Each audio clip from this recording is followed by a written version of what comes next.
Hello friends, welcome to scope computers. मैं हूं इरफान और आज की क्लास में हम सीखेंगे कोरल ड्रॉ। कोरल ड्रॉ एक वेक्टर बेस्ड डिजाइनिंग एप्लीकेशन है। जब हम कोरल ड्रॉ स्टार्ट करते हैं तो इसका यूजर इंटरफेस कुछ इस प्रकार से आता है, जिसमें कि सबसे पहले टाइटल बार होता है, जिसमें कि एप्लीकेशन का नाम है।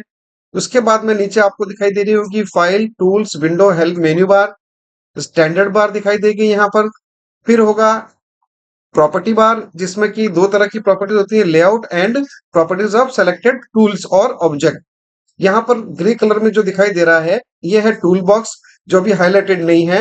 राइट हैंड साइड में जब हम देखते हैं यहाँ पे दिखाई देगा कलर बार, और नीचे आपको दिखाई देंगी स्क्रॉल बार, पेज की लिस्ट बार और कलर की स्टेटस बार। हम कौन सा कलर यूज कर रहे हैं, फिल में या आउटलाइन में, या स्टेटस ऑफ माउस, जहां पे भी माउस ले जाते हैं या जो भी ऑब्जेक्ट सेलेक्ट करते हैं। तो फ्रेंड्स, अभी ये ग्रे कलर में दिखाई दे रहा है, इट मींस ये अभी कोई भी तरह की फाइल क्रिएट नहीं की गई है। फाइल का मतलब होता है हम एक नई फाइल लेंगे। न्यू फाइल करने का शॉर्टकट है कंट्रोल एन। यहाँ से हम न्यू का टूल बॉक्स में जो है न्यू न्यू टूल पर भी क्लिक करके नई फाइल ले सकते हैं। तो जनरली जो लेआउट होता है A4 साइज का लेआउट होता है। हम न्यू फाइल क्रिएट करके यहाँ से ये जो डायलॉग बॉक्स अपीयर हुआ है, ये पॉपअप जो अपीयर हुआ है, इस पॉपअप में आपको दिखाएगा कई तरह के लेआउट्स। जैसे ही आपके लेआउट्स की रिक्वायरमेंट है, डिजाइनिंग की जो रिक्वायरमेंट के हिसाब से लेआउट का जो साइज जैसा चाहिए वैसा आप यहाँ से ले सकते हैं। मैं सबसे पहले यहाँ से ले लेता हूँ लेटर साइज, जिसका कि इंच में जो है डायमेंशन है 8.5 बाई 11 इंच में, यहाँ से लूंगा। ये सेलेक्ट करते ही यहाँ पे राइट हैंड साइड में, इसी पॉपअप में राइट हैंड साइड में दिखाएगा उस लेआउट का आप नाम दे सकते हैं, कुछ भी नाम दे दीजिए। और नंबर ऑफ पेजेस कितने चाहिए उतने नंबर ऑफ पेजेस यहाँ पे आ जाएंगे। प्लस पेज का व्यू कैसा दिखेगा, कुछ इस प्रकार से वर्टिकल दिखाई देगा। अगर मल्टीपल पेज है तो कुछ इस तरह से पेजेस शो होंगे। फिर आते हैं बात कलर मोड क्या लिया जाए। तो कोई भी फाइल बनाने से पहले आप ये तय कीजिए कि आपका डिजाइन जो है कहाँ प्रिंट मीडिया में, किस तरह के प्रिंट मीडिया में जा रहा है। अगर लार्ज स्केल में प्रिंटिंग हो रहा है, जैसे न्यूज़पेपर में या बुक्स में या मल्टीपल पेजेस की जो किताबें होती हैं, उनमें अगर जा रहा है तो हम यहाँ पे CMYK के शान magenta yellow colour, yellow black colour का पैलेट्स जो है वो यूज करेंगे। अगर डिजिटल प्रिंट निकाल रहे हैं, मतलब निकालना तो क्या है, डिजिटल प्रिंट अगर हम यूज कर रहे हैं, जैसे वेबसाइट के लिए या व्हाट्सएप के लिए या कोई भी सोशल मीडिया के प्लेटफॉर्म्स के लिए अगर हम यूज करते हैं, तो हम यहाँ पे मोड लेंगे RGB, अगर हम डिजाइन उस तरह का वहां पे प्रेजेंट करना चाहते हैं तो। की बात करते हैं उसके बाद डायमेंशन की। डायमेंशन में यहाँ पे विड्थ बता रहा है, डॉक्यूमेंट की हाइट बता रहा है। यूनिट यहाँ पर हम चेंज कर सकते हैं, इंचेस, मिलीमीटर वगैरह यहाँ से हम ले सकते हैं। ओरिएंटेशन पेज का, हॉरिजॉन्टल या वर्टिकल, टॉल कह लीजिए, वाइड कह लीजिए, वर्टिकल हॉरिजॉन्टल कह लीजिए। रिजोल्यूशन 300 रखा जाएगा और लेआउट और कलर्स डिफॉल्ट रखे जाएंगे और ओके करेंगे। हम चाहें कि ये पॉपअप ना आए तो हम यहाँ पे do not show this dialog again ये भी कर सकते हैं, टिक मार्क। तो अगली बार ये जो कंट्रोल एन करने पर ये नहीं आएगा, जो लास्ट में हमने फाइल साइज लिए वही यहाँ पर अपीयर होगी। तो हम ओके कर लेते हैं। जैसे ही ओके करेंगे ये लेआउट आएगा लेटर साइज का। अब आप देखिए कि इससे पहले हमने कोई डॉक्यूमेंट क्रिएट नहीं किया था तो ग्रे कलर में दिखा रहा था इंटरफेस। अब इंटरफेस हमारा चेंज हो गया है। जैसे ही हमने नई फाइल ली, नया फाइल का ये पेज लेआउट बीच में जो सेंटर में दिखा रहा है, ये हमारा पेज लेआउट है। इसके बाहर जो एरिया है वो इस फाइल का डेस्कटॉप एरिया है। मींस इस डेस्कटॉप एरिया में आप कुछ भी रख दीजिए, आने वाले कंटिन्यूइंग पेजेस में वो सारे ऑब्जेक्ट जो है डेस्कटॉप पर रखे हुए दिखाई देंगे सभी पेजेस में। और एक बार अगर हमने इसको कर दिया कि पेजेस के अंदर चला जाए, अलग अलग पेजेस के अंदर ऑब्जेक्ट चला जाए, तो मल्टीपल पेजेस। अब चूंकि हमने न्यू फाइल लेने के दौरान ही यहाँ पे मल्टीपल पेजेस यूज किए थे, तो ये पेजेस हमारे पास कुछ इस प्रकार से आ जाएंगे। अब हम इसमें बात करते हैं कि पेजेस आने के बाद में यहाँ पर जो दिखा रहा है टैब, लेआउट टैब, हम जैसी नई फाइल और बनाते हैं, यहाँ पर एक और टैब आ जाएगा। ओके करने पर देखिए इसमें हमने एक ही पेज लिया, तो यहाँ क्या दिखा रहा है स्टेटस बार में, 1 पेज ओनली। इस प्रकार से हम लेआउट यूज कर सकते हैं। जैसा लेआउट हमें चाहिए वैसा लेआउट हम ले सकते हैं। ठीक है, तो अब हम बात करते हैं इसके लेआउट के बाद टूल बॉक्स की। लेफ्ट हैंड साइड में आपको दिखाई दे रहा होगा टूल बॉक्स जो हाईलाइट हो रहा है। अब हाईलाइट होने लग गया, पहले नहीं हो रहा था। क्यों? क्योंकि नई फाइल नहीं ली थी। Property bar, two standard bar, menu bar. और मेन्यू में भी हमें सिर्फ 3 मेन्यू दिखाई दे रहे थे, file, edit, file view and window. यही मेन्यू दिखाई दे रहे थे। अब मेन्यू में भी काफी सारे आइटम्स हाईलाइट हो रहे हैं। ठीक है। नीचे आते हैं, यहाँ पे स्टेटस बार में शो कर रहा है। जैसे मैं माउस यहाँ पे मैं मूव कर रहा हूँ, माउस की पोजीशन शो करेगा यहाँ, और साथ ही साथ में कलर की पोजीशन शो कर रहा है। आउटलाइन में कलर दिया हुआ है ब्लैक, और फिल कलर नन किया हुआ है। राइट साइड में जो प्रॉपर्टी बार में, सॉरी राइट हैंड साइड में जो हमें दिखाई दे रही है कलर बार। तो कुछ इस तरह से इंटरफेस होता है कोरल ड्रॉ का। क्योंकि कोरल ड्रॉ एक वेक्टर बेस्ड डिजाइनिंग एप्लीकेशन है, जिसमें हम ड्राइंग टूल्स की हेल्प से कोई भी तरह का स्केच या ड्राइंग बना सकते हैं, या एडवर्टीजमेंट्स डिजाइन कर सकते हैं टेक्स्ट टूल की हेल्प से।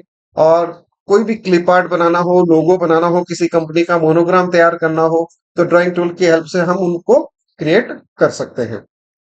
चलिए, तो ये तो बात हुई यूजर इंटरफेस की। अब हम बात करते हैं टूल बॉक्स की। यहाँ पर लेफ्ट हैंड साइड में जो आपको दिखाई दे रहा है टूल बॉक्स में, सबसे पहला टूल है पिक टूल। इसके नीचे आप एक देख सकते हैं कि एक फ्लायर आ रहा है पिक टूल का। सेलेक्ट, पोजीशन और ट्रांसफॉर्म ऑब्जेक्ट। ऑब्जेक्ट को सेलेक्ट करना, पोजीशनिंग करना, ट्रांसफॉर्मेशन करना। ट्रांसफॉर्म का मतलब ये होता है कि select, move, rotate, resize, flipping, ये सारे एस्पेक्ट ट्रांसफॉर्मेशन के हैं। तो इन्होंने यहाँ लिखा है सेलेक्ट, पोजीशन और ट्रांसफॉर्म ऑब्जेक्ट। ट्रांसफॉर्म में सारी चीज आ जाती है, तो वो हम सारा काम इस एक पिक टूल से कर सकते हैं। अब हम बात करते हैं, हमने कुछ भी ड्रॉ नहीं किया है, तो हम करते हैं ड्राइंग टूल्स। ड्राइंग टूल्स में सबसे पहला टूल है free hand tool, point tool, bezier tool, pen tool. ये सारे लाइन के टूल्स हैं। Free hand tool free hand line बनाने के काम आता है। मैंने टूल किया सेलेक्ट, इसका शॉर्टकट है F5। क्लिक कीजिए, माउस को आगे ले जाइए नेक्स्ट पोजीशन पर, और लेफ्ट क्लिक कर दीजिए। इस तरह से सीधी लाइन बन जाएगी। अगर मान लीजिए सीधी लाइन नहीं बन रहा है, जैसे अभी जैसे टेढ़ा बन गया, तो स्टार्ट कीजिए, एंड कीजिए कंट्रोल की के साथ में। जैसे ही मैं कंट्रोल की प्रेस करता हूं, ये स्टार्ट हो गया, और एंड पोजीशन पर लेफ्ट क्लिक करके सीधी लाइन ड्रॉ कर सकते हैं। First point, second point. अगर मैं कंट्रोल की प्रेस नहीं करता हूं, टैपर लाइन ड्रॉ कर सकते हैं इस तरह से। मल्टीपल लाइंस ड्रॉ करनी हो तो इस तरह से क्लिक और क्लिक। पहला क्लिक, माउस को ड्रैग करेंगे, नेक्स्ट क्लिक। और अगर हम लेफ्ट क्लिक छोड़ते ही नहीं है, दबाए रखते हैं, और माउस को अगर मैं पोजीशन करता हूं, ड्रैग करता हूं, इस तरह से जैसे हम नोटबुक में पेन पेंसिल से लिखते हैं, वैसा ही हम माउस को इवेंट देंगे इस तरीके से कि वो फ्री हैंड उन चीजों को राइट कर ले। जैसा जैसे मैं अपना हैंड मूवमेंट कर रहा हूं स्क्रीन पर माउस के थ्रू, वैसा ही ये आपको दिखाने लग जाएगा, ड्रॉ करने लग जाएगा। इसीलिए इसका नाम है फ्री हैंड टूल। अब आप कितने अच्छे आर्टिस्ट हैं, कितने अच्छे कलाकार हैं, उतना ही अच्छे से आप माउस को एज ए ब्रश या एज ए पेंसिल, जिस तरह से स्केचिंग करते हो, वैसे आप यूज कर सकते हो। ये इस फ्री हैंड टूल का काम होता है। सीधी लाइन भी ड्रॉ करेंगे और फ्री हैंड लाइंस भी ड्रॉ हो जाती है। अब बात करते हैं ड्राइंग टूल के अंदर और क्या है। 2 पॉइंट लाइन टूल, दो पॉइंट के आधार पर लाइन बनाना। बेजियर टूल, पॉइंट करते हुए, किसी भी एज पर पॉइंट करते हुए वैसा के वैसा क्रिएट करना लाइन को।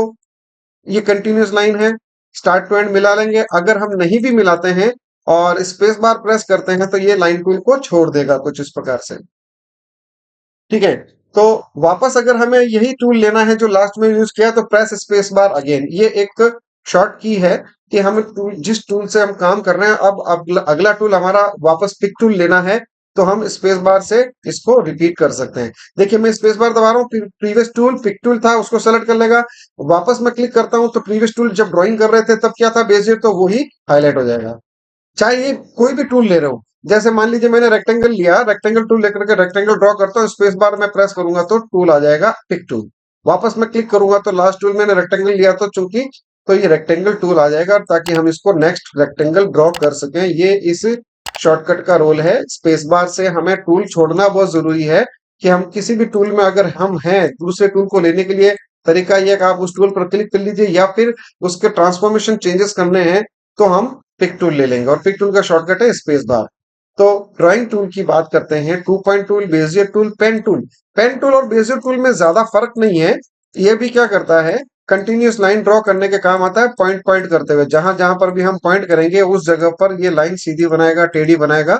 ये इस पेन टूल का भी काम है। अगर मैं पेन टूल नेक्स्ट पोजीशन पर ड्रैग करता हूं, यानी कि लेफ्ट क्लिक छोड़ के, मतलब लेफ्ट क्लिक करने के बाद रिलीज नहीं करता हूं, और माउस को ड्रैग करूंगा, तो कर्व लाइन आएगी। और यही चीज बेजियर में भी होती है। देखिए, अब मैं कर्वी लाइन ड्रॉ कर रहा हूं, क्योंकि लेफ्ट क्लिक जहां मैं क्लिक कर रहा हूं, माउस को रिलीज नहीं करूंगा, और इमीडिएट माउस को ड्रैग करूंगा तो कर्व लाइन आ जाएगी इस प्रकार से।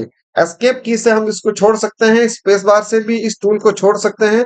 सेम कंडीशन बेजियर की भी है। बेजियर क्या करता है कि जब सेकंड पॉइंट क्लिक करूंगा तब लाइन शो करेगा, अदरवाइज नहीं करेगा। सेकंड पॉइंट क्लिक किया और ड्रैग किया इमीडिएट तो कर्व लाइन बनेगी। नेक्स्ट पॉइंट में यहाँ क्लिक करता हूं तो ये जो डायरेक्शन हैंडल था उस डायरेक्शन हैंडल के अकॉर्डिंग माउस कर्सर जो है कर्व लेते हुए लाइन को यहाँ मिलाएगा। देखिए मैंने स्टार्ट किया, फिर सेकंड पॉइंट पर लाकर क्लिक करता हूँ, लेफ्ट माउस को ड्रैग करता हूँ।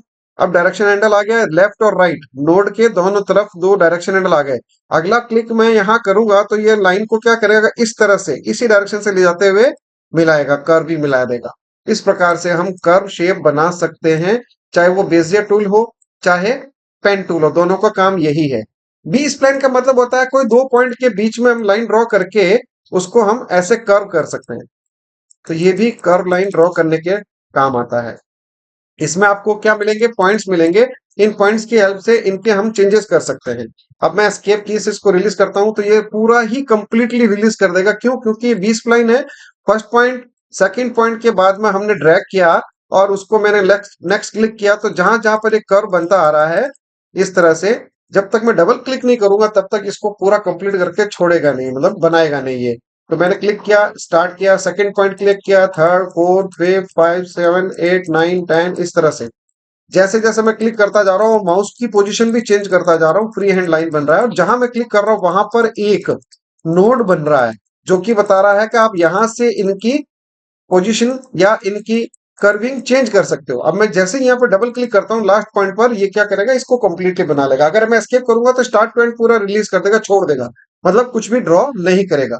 ये इस बी स्प्लाइन टूल का रोल है। तो जब हमने बी स्प्लाइन टूल से जो बनाया है उसके जो शेप अगर चेंज करना हो तो देखिए कुछ इस प्रकार से शेप टूल आएगा और शेप टूल में वही चीजें हमें दिखने लग जाएंगी। कंट्रोल पॉइंट्स, इनको बोलते हैं कंट्रोल पॉइंट्स की हेल्प से हम कर्व का जो शेप है वो चेंज कर सकते हैं। इसकी मैं डिटेल में बाद में बताऊंगा। अभी हम बात कर रहे हैं ड्राइंग टूल्स की। तो ये बी स्प्लाइन का टूल का रोल है। पॉलीलाइन फ्री हैंड लाइन बनाने के काम आता है, साथ ही साथ में स्ट्रेट लाइन भी ड्रॉ कर सकता है। फ्रॉम स्टार्ट टू एंड एक ही लाइन कहलाएगी, एक ही एंटिटी कहलाएगी। जैसे बी स्प्लाइन हुआ, पॉलीलाइन हुआ, सॉरी बेजियर लाइन हुआ और पेन टूल से बनी हुई लाइन हुई, ये सारी कंटिन्यूस लाइन है, फ्रॉम स्टार्ट टू एंड एक कहलाती है।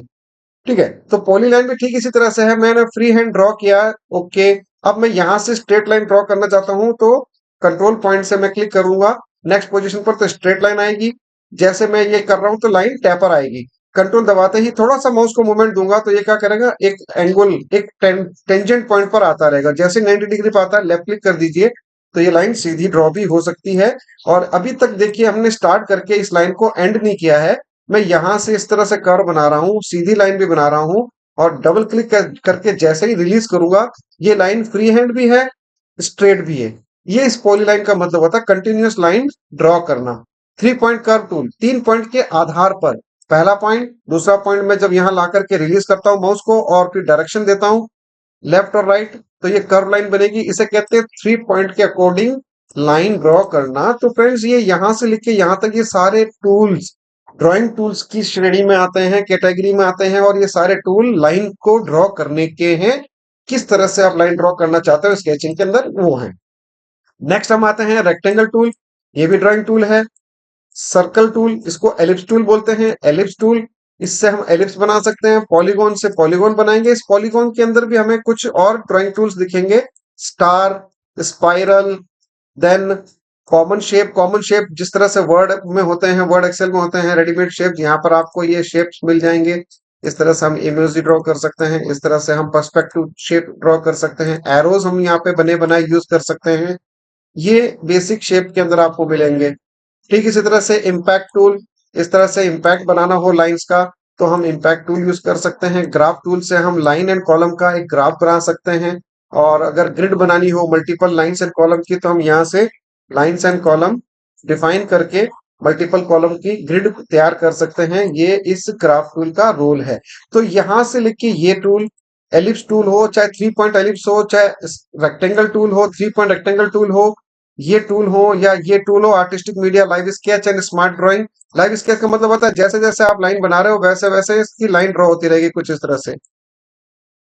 ठीक है, तो ये लाइव स्केच टूल है। स्मार्ट ड्राइंग में रिजेंबलिंग करते हुए कोई शेप बनाइए, ऑटोमेटिकली क्या करेगा, इसको सर्कल में कन्वर्ट कर देगा। आप ऐसा लगना चाहिए रफली आपने जो शेप बनाया है तो वो दिखना चाहिए रेक्टेंगल की तरह, तो उसको स्ट्रेट रेक्टेंगल में ड्रॉ कर देगा ये। तो रेक्टेंगल और सर्कल के लिए बहुत ही अच्छा टूल है कि आप स्मार्टली या कोई भी सर्कल बनाइए फ्री हैंड, तो ये इसको कन्वर्ट कर देगा एग्जैक्ट सर्कल में, या जो भी आपने एलिप्स शेप बनाया, रेक्टेंगल बनाया, उस शेप में। इसी तरह से आर्टिस्टिक मीडिया में कई तरह के टूल्स होते हैं जिनको कि हम ड्रॉ कर सकते हैं। लाइंस के अलग अलग वेरिएशंस हैं, ये सारे भी ड्राइंग टूल की कैटेगरी में आते हैं। तो फ्रेंड्स, आज के इस वीडियो में हमें ये बताना था कि इंट्रोडक्शन देना था कोरल ड्रॉ का, और कोरल ड्रॉ का इंटरफेस समझना था। साथ ही साथ में हमें ये देखना था कि इंटरफेस में हम जो लाइन टूल हैं, ड्राइंग टूल्स हैं, कौन कौन से हैं, उनका एक इंट्रोडक्शन देखना था। तो ये सारे इनके टूल्स के बारे में है कि ड्राइंग टूल्स कौन कौन से हैं। तो that's all for this video friends. आज के इस वीडियो में हमने देखा है drawing tools, user interface plus drawing tools. तो फ्रेंड्स, आपको ये वीडियो कैसा लगा, आप हमें लाइक, शेयर और कमेंट करके बताइए, और हमारे चैनल को सब्सक्राइब कीजिए। Thank you.